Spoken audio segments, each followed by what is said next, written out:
බුදු හිමියන් නම් දින්නෙමි දොහොත් මුදුන් දී වැඳේ සිරිසද හම් සිහි කෙරෙනෙමි දහම් ගුලට බී වැඳේ සංගරුවනින් අවසර ගමි තෙවනුව ඔබේ පාවැඳේ කවිසි පද පවසන්නට අවසර මට මෙහිඳේ දහමෙහි අපි හැසිරෙමු දහමින් අපි සුරකෙමු දහමෙහි අපි හැසිරෙමු දහමින් අපි සුරකෙමු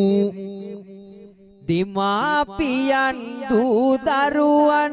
ප්‍රභූවරුන් සැමදෙන මහත්වරුන් නෝනවරුන් සවනත යොමු කළ මැන සැදැහැ සිතින් අපි ගයනා